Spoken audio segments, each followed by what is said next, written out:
पापको ज्याला मृत्यु हो भने यो अनन्त मृत्युबाट जोगिन के गर्नु पर्ला? प्रिय मित्र, जय मसीह साथै नमस्ते। आज मिति 2078 भाद्र 17 गते बिहीबार 2 सेप्टेम्बर 2021। दैनिक कार्यक्रम सम टाइम विथ गडमा आज पनि तपाईलाई हार्दिक स्वागत गर्दछु। आज पनि तपाईको सुन्दर बिहानीलाई अझै सुनौलो र आशिषमय बनाउनलाई उपस्थित भइसकेको छु म सारा विश्वकर्मा। प्रिय मित्र, म आशा गर्छु यो कठिन र डरलाग्दो समयमा पनि तपाई परमेश्वरको अनुग्रहले सुस्वास्थ्य र सुरक्षित हुनुहुन्छ र म यहाँहरू सबैजनाको निम्ति निरन्तर प्रार्थना गर्दछु कि तपाईहरू सदा सर्वदा नै परमेश्वरको अनुग्रहभित्र सुस्वास्थ्य र सुरक्षित रहनुहोस्। आजको कार्यक्रमलाई सुरु गरौँ आजको वचन खण्डबाट। आजको वचन खण्ड रहेको छ प्रेरितको पुस्तक 2 अध्यायको 36 देखि 38 पद, जहाँ यसरी लेखिएको छ, त्यसैकारण इस्राएलको सारा परिवारले यो पक्का गरी जानोस् कि येशू जसलाई तपाईहरूले क्रुसमा टाग्नुभयो, परमेश्वरले उहाँलाई प्रभु र ख्रीष्ट बनाउनु भयो। यो कुरा सुनेर तिनीहरूको हृदय छिया भयो अनि पत्रुस र अरू प्रेरितहरूलाई तिनीहरूले भने, ए भाइ हो, हामीले के गर्ने? पत्रुसले तिनीहरूलाई भने, पश्चाताप गर र तिमीहरूका पाप क्षमाको निम्ति येशू ख्रीष्टको नाउँमा तिमीहरू प्रत्येकले बप्तिस्मा ल्याऊ र तिमीहरूले पवित्र आत्माको वरदान पाउनेछौ।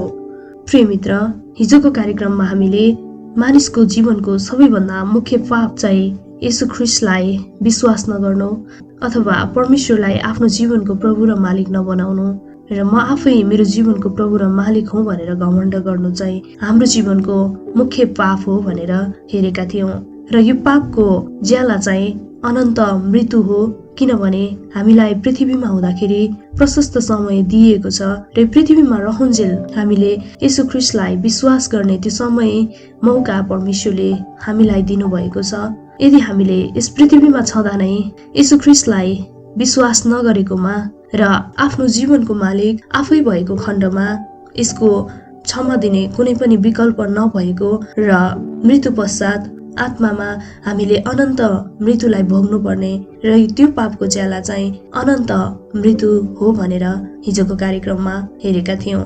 र आजको कार्यक्रममा हिजो हामीले हेरेको खण्ड रोमी 6:23 अनुसार पापको ज्याला चाहिँ अनन्त मृत्यु हो भनेर बताइएको छ। र आज चाहिँ हामी यो अनन्त मृत्युबाट जोगिनलाई र यसबाट बच्नलाई परमेश्वरले हामीलाई एउटा विकल्प दिनुभएको छ। यही विषयमा हामी आजको कार्यक्रममा चर्चा गर्नेछौँ। प्रिय मित्र, मर्कुसको पुस्तक 1 अध्यायको 15 पदमा हामीले हेर्यौं भने येशू ख्रीष्ट स्वयंले भन्नुभएको छ, समय पूरा भएको छ र परमेश्वरको राज्य नजिक आइपुगेको छ। पश्चाताप गर र सुसमाचारमा विश्वास गर। प्रिय मित्र, यो खण्डमा हामीले देख्न सक्छौं कि हामीले अनन्त मृत्युबाट जोगिनलाई, त्यो अनन्त दण्डबाट जोगिनलाई कुनै पनि त्यस्तो ठूलो मूल्य नचुकाउनु पर्ने कुरा परमेश्वरले हामीलाई बताउनुहुन्छ र हामीले गर्नुपर्ने एउटै मात्र काम चाहिँ समय हुँदाखेरि नै येशू ख्रीष्टको सुसमाचारमाथि विश्वास गर्नु र पश्चाताप गरेर उहाँमा फर्कनु हो। प्रिय मित्र, येशूमा विश्वास नगरेको पापको पश्चाताप गरेर हामीले मुक्ति पाउन सक्दछौँ। जसले हाम्रो जीवनको प्रभु आफैलाई बनायौं र परमेश्वरको विरुद्धमा पाप गर्यौं, उनीहरूको खातिर परमेश्वरले आफ्नो एक्लो पुत्र दिनुभयो, जो चाहिँ क्रुसमा तपाईँ र मेरो निम्ति बलिदान हुनुभयो। यो तथ्यलाई विश्वास नगर्नु भनेको दुष्ट र डरलाग्दो कार्य हो। यसैले हामीले क्षमा र मुक्ति पाउनको निम्ति परमेश्वरको अगाडि पश्चाताप गर्नु जरुरी हुन्छ। प्रेरितको पुस्तक 20 अध्यायको 21 पदमा यहुदीहरू र ग्रीकहरूलाई पश्चाताप गरेर परमेश्वरपट्टि फर्कुन् र हाम्रा प्रभु येशू ख्रीष्टमाथि विश्वास राखुन् भन्ने कुराको गवाई मैले दिएको छु भनेर पावलले बताउँदछन्। र आज हामीले हेरेको खण्डमा प्रेरित 2 अध्यायको 36 देखि 38 पदमा पनि पत्रुसले त्यहाँका मानिसहरूलाई येशू ख्रीष्टमाथि विश्वास गर्नु र पश्चाताप गरेर उहाँतिर फर्कनलाई आह्वान गर्दछन्। जब पत्रुसले ती मानिसहरूका भिडलाई भन्न लागे, इस्राएलका सारा परिवारले यो पक्का गरी जानोस् कि जसलाई तपाईहरूले क्रुसमा टाङ्नुभयो, परमेश्वरले उहाँलाई प्रभु ख्रीष्ट बनाउनु भयो। र यो कुरा सुनेर त्यहाँका मानिसहरूको हृदय छिया भयो र तिनीहरू चाहिँ अब हामी के गर्ने र त्यो अनन्त दण्डबाट, त्यो मृत्युबाट उम्कनलाई के गर्ने भन्ने कुरा उनीहरूले सोध्न लागे। पत्रुसले तिनीहरूलाई यही कुरा भनेका छन् कि पश्चाताप गर र तिमीहरूका पापको क्षमाको निम्ति येशू ख्रीष्टको नाउँमा तिमीहरू प्रत्येकले बप्तिस्मा ल्याऊ। र प्रेरितकै पुस्तक 3 अध्यायको 19 पदमा पनि हामीले हेर्यौं भने, यसकारण पश्चाताप गर्नुहोस् र फर्कनुहोस् कि तपाईहरूका पाप मेटिउन् र परमप्रभुको उपस्थितिबाट आनन्दको समय तपाईहरूमा आओस् भनेर मानिसहरूलाई बताइएको छ। प्रेरितहरूले पनि सुरुका चर्चहरूमा पश्चाताप र विश्वासको बारेमा प्रचार गरेका थिए। प्रिय मित्र, यी सबै कुराहरूलाई हेर्दै गर्दाखेरि हामीले मुक्ति पाउनको लागि र त्यो अनन्त दण्डबाट जोगिनको लागि अथवा त्यो अनन्त मृत्युबाट बच्नुको लागि चाहिँ हामीले गर्नुपर्ने एउटै मात्र कुरा पश्चाताप गर्नु र येशू ख्रीष्टमाथि, उहाँको मृत्यु र पुनरुत्थानमाथि विश्वास गर्नु र पश्चाताप गरेर उहाँतिर फर्कनु नै हो। प्रिय मित्र, पश्चातापले चाहिँ मानिसलाई मुक्तिको बाटोतर्फ डोर्याउँदछ र पश्चातापले हामीलाई मुक्तिसम्म पुर्याउँदछ। दोस्रो कोरिन्थी 7:10 हामीले हेर्यौं भने त्यहाँनिर यसरी लेखिएको छ, किनभने ईश्वरीय शोकले मुक्तिको निम्ति पश्चाताप उत्पन्न गर्छ र त्यसमा पछुतो हुँदैन, तर सांसारिक थोकले भने मृत्युलाई उत्पन्न गर्दछ। प्रिय मित्र, यो खण्डबाट हामी स्पष्टसँग बुझ्न सक्छौं, किनभने जब हामी ईश्वरीय शोक गर्दछौं र परमेश्वरको अगाडि गएर हामी पश्चाताप गर्छौं, त्यो कुराले चाहिँ हामीलाई मुक्तिमा डोर्याउँदछ र ईश्वर प्रति गरिएको शोकको कारणले चाहिँ हामीलाई मुक्तिको निम्ति पश्चाताप गर्नलाई सहायता पुर्याउँदछ। तर जब हामी संसारका कुराहरूमा र अरू थोकहरूमा चिन्ता लिन्छौं, शोक गर्छौं भने चाहिँ त्यो कुराले हामीलाई मृत्युसम्म पुर्याउँछ र मृत्यु उत्पन्न गर्छ। तर ईश्वरीय शोकले चाहिँ हामीलाई मुक्तिको निम्ति पश्चाताप उत्पन्न गर्छ भनेर हामीलाई यो खण्डले बताउँदछ। र प्रिय मित्र, पश्चातापले हामीलाई जीवन दिँदछ। प्रेरित 11:18 हामीले हेर्यौं भने, यी कुरा सुनेपछि तिनीहरू चुप भए र यसो भन्दै तिनीहरूले परमेश्वरको महिमा गरे, अब त परमेश्वरले अन्य जातिहरूलाई पनि जीवनको निम्ति पश्चाताप दिनुभएछ। प्रिय मित्र, यो खण्डबाट पनि हामी बुझ्न सक्छौं कि हामीलाई पश्चातापले चाहिँ अनन्त जीवनमा पुर्याउँदछ र अनन्त जीवन दिँदछ।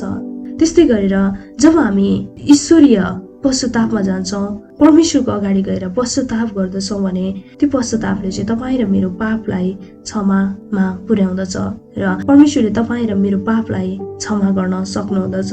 लुका 24:47 हामीले हेर्यौं भने, अनि यरुशलेमबाट सुरु गरेर सबै जातिहरूलाई उहाँको नाउँमा पश्चाताप र पाप क्षमाको प्रचार हुनुपर्छ। यहाँ पनि त्यही लेखिएको छ कि यरुशलेमबाट सुरु गरेर सबै जातिहरूलाई उहाँको नाउँमा। र अहिलेको कन्टेक्स्टमा हामीले हेर्ने हो भनेदेखि संसारमा भएका प्रत्येक व्यक्तिको लागि, संसारमा भएका हरेक जना व्यक्तिको लागि पश्चाताप गरेर परमेश्वरतिर फर्कनु एकदमै जरुरी छ र हरेक व्यक्तिले त्यो पाप क्षमाको बारेमा, पश्चातापको बारेमा थाहा पाउनु पर्दछ र हरेक व्यक्तिमा त्यो प्रचार हुनु जरुरी छ। प्रिय मित्र, हामी जसले परमेश्वरलाई पाइसकेका छौं, उहाँको उद्धारलाई, मुक्तिलाई देखिसकेका छौं, हामी त्यो अनन्त दण्डबाट उम्किसकेका छौं र एउटा स्वर्गीय हकदारहरू बनिसकेका छौं भने तपाईँ र मेरो दायित्व यही नै हुन जाँदछ कि हरेक व्यक्तिमा प्रभु यीशु ख्रीष्टको सुसमाचार प्रचार गर्नु, उहाँको राज्यको घोषणा गर्नु। प्रिय मित्र, लुकाको पुस्तक 16 अध्यायमा हामीले हेर्यौं भने त्यहाँनिर भएको एकजना धनी मानिसको दृष्टान्तबाट, त्यो दृष्टान्तको उदाहरणबाट पश्चाताप बिना मुक्ति पाउन सकिँदैन भन्ने कुराको चित्रलाई पाउन सक्दछौं। लुका 16 अध्यायको 19 देखि 31 पदमा भएको धनी मानिस र लाजरसको कथा तपाईहरू सबैजनालाई थाहा नै होला। त्यहाँनिर एकजना धनी मानिस थियो जो बहुमूल्य वस्त्र र मिहिन मलमलको लुगा लगाएर दिनहुँ मोजमज्जामा बस्दथ्यो। उसको ढोकामा लाजरस नाउँको एकजना गरिब मानिसलाई ल्याएर राखिदिन्थे। त्यो घाउले भरिएको थियो। त्यस धनी मानिसको टेबलबाट झरेका टुक्रा टुक्री खाएर लाजरसले आफ्नो पेट भर्ने इच्छा गर्थ्यो। कुकुरहरूले पनि आएर त्यसका घाउहरू चाट्थे। एक दिन त्यो गरिब मानिस मर्यो र स्वर्गदूतहरूले त्यसलाई लगेर अब्राहमको साथमा राखे। त्यो धनी मानिस पनि मर्यो र गाडियो। नरकमा कठोर कष्ट भोगिरहेको बेला उसले नजर उठाएर हेर्यो र टाढामा अब्राहम र उनका साथमा लाजरसलाई देख्यो। अनि उसले कराएर भन्यो, हे पिता अब्राहम, म माथि दया गरेर लाजरसलाई पठाइदिनुहोस्। त्यसले आफ्नो औँलाको टुप्पा पानीमा चुपेर मेरो जिब्रोलाई शीतल पारिदियोस्, किनकि म यस ज्वालामा भयंकर वेदना पाइरहेछु। तर अब्राहमले भने, छोरा, याद गर, तैले आफ्नो जीवनकालमा असल असल कुराहरू भोग गरिस् र त्यसै गरी लाजरसले दुःखै दुःख भोग्यो। त्यो अब यहाँ आराममा छ र तँ चाहिँ कष्टमा छस्। यी सबै कुरा बाहेक यहाँबाट त कहाँ पारी जान खोज्नेहरू जान नसकुन् र त्यहाँबाट यहाँ हामीहरू कहाँ वारी आउन पनि नसकुन् भनेर हामीहरू र तिमीहरूका बीचमा एउटा अति गहिरो दाँतो छ। उसले भन्यो, पिता, यसै कारण म तपाईँलाई बिन्ती गर्दछु, तपाईँले त्यसलाई मेरो बाबुको घरमा पठाइदिनुहोस्, किनभने मेरा 5 भाइ छन् र त्यसले तिनीहरूलाई चेतावनी दियोस्, नत्र त तिनीहरू पनि यस कष्टको ठाउँमा आउलान्। तर अब्राहमले भने, तिनीहरूका साथमा मूसा र अगमवक्ताहरूका पुस्तक छन्, तिनीहरूले ती सुनुन्। तर उसले भन्यो, होइन पिता अब्राहम, मरेकाहरूबाट कोही एकजना तिनीहरू कहाँ गयो भने त तिनीहरूले पश्चाताप गर्नेछन्। उनले उसलाई भने, मूसा र अगमवक्ताहरूका कुरा तिनीहरूले सुन्दैनन् भने मृतकहरूबाट कोही जीवित भयो भने तिनीहरूले विश्वास गर्ने छैनन्। प्रिय मित्र, यो खण्डलाई हामीले हेर्दै गर्दाखेरि देख्न सक्छौँ कि एकजना धनी मानिस जो चाहिँ संसारमा हुँदाखेरि दिनहुँ मोज मजामा चैनमा आफ्नो जीवन बिताउने गर्दथ्यो र उसले थुप्रै सुसमाचारहरू त्यो बेला सुन्यो होला। तर जब उसले पृथ्वीको त्यो आनन्दमय समयमा परमेश्वरमाथि विश्वास गर्न सकेन, जब ऊ मर्यो र उसले चाहिँ अनन्त मृत्युलाई, त्यो अनन्त दण्डलाई भोगेको कुरा हामी देख्दछौँ। र लाजरस भन्ने एकजना व्यक्ति जो चाहिँ एकदमै दुखी अनि गरिब अनि शरीरमा पनि अशक्त थियो, ऊ चाहिँ परमेश्वरमाथि विश्वास गर्थ्यो। जब त्यो व्यक्ति मर्यो, ऊ चाहिँ परमेश्वरको घरमा सुरक्षित साथ अनन्त जीवन व्यतीत गर्न लाग्यो।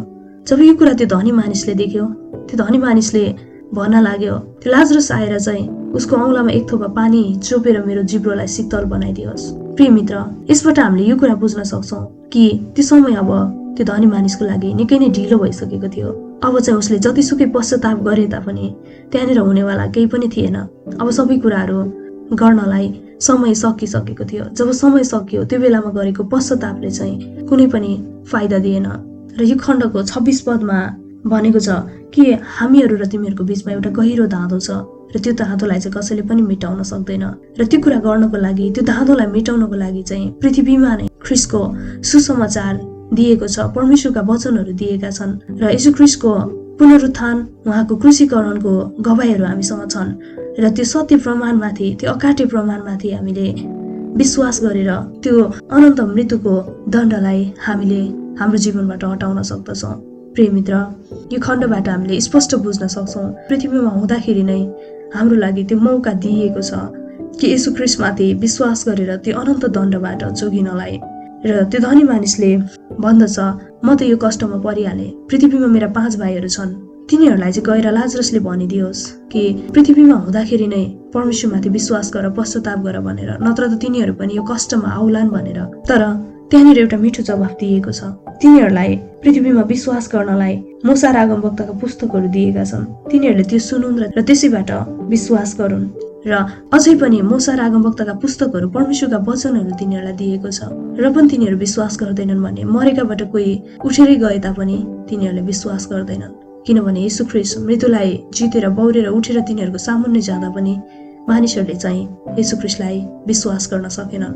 प्रिय मित्र, आजको बिहानी म तपाईँलाई यही कुरामा उत्साहित गर्न चाहन्छु कि तपाईँको आफ्नो समय हुँदाखेरि नै, तपाईँ पृथ्वीमा हुनुहुँदाखेरि नै यीशु ख्रीष्टमाथि साँचो हृदयले विश्वास गर्नुहोस् र अनन्त जीवनभित्र प्रवेश गर्नुहोस् र त्यो अनन्त मृत्युलाई, त्यो अनन्त दण्डलाई आफ्नो जीवनबाट हटाउनुहोस्, ताकि त्यो समय तपाईँको जीवनमा नआओस् कि तपाईँको समयहरू यतिकै सकिएर तपाईँले अनन्त त्यो मृत्युलाई, त्यो दण्डलाई भोग्दाखेरि त्यो बेलामा समय सबै सकिसकेको हुँदाखेरि तपाईँले पश्चाताप गर्दै तडपिन नपरोस्। यसकारण पृथ्वीमा हुँदाखेरि नै, समय हुँदाखेरि नै यीशु ख्रीष्टमाथि साँचो हृदयले विश्वास गर्नुहोस्। र यदि तपाईँले त्यो साँचो उद्धारलाई, त्यो साँचो मुक्तिलाई पाइसक्नु भएको छ भने आफ्ना आफन्तहरूलाई, आफ्नो छरछिमेकीहरूलाई, आफ्ना मानिसहरूलाई तपाईँ जहाँसम्म सक्नुहुन्छ तपाईँले भ्याउन्जेलसम्म, सकुन्जेलसम्म त्यो अनन्त मुक्ति र उद्धारको र त्यो साँचो जीवनको प्रचार गर्न नछोड्नुहोस्, ताकि हरेकले त्यो अनन्त जीवनलाई देख्न सकुन् र त्यो अनन्त मृत्युदण्डबाट उम्किन सकुन्। हस् त प्रिय मित्र, तपाईँलाई आजको कार्यक्रम कस्तो लाग्यो? कार्यक्रम सुन्न र आफ्नो प्रतिक्रिया दिन नबिर्सनुहोला। आजको लागि कार्यक्रमको निर्धारित समय सकिसकेको छ। भोलि बिहानै फेरि पनि तपाईँलाई परमेश्वरको जीवित वचनबाट उत्साह दिनको लागि आउने नै छु। तबसम्मको लागि बिदा चाहन्छु। जय मसीह, नमस्ते, गॉड ब्लेस यू।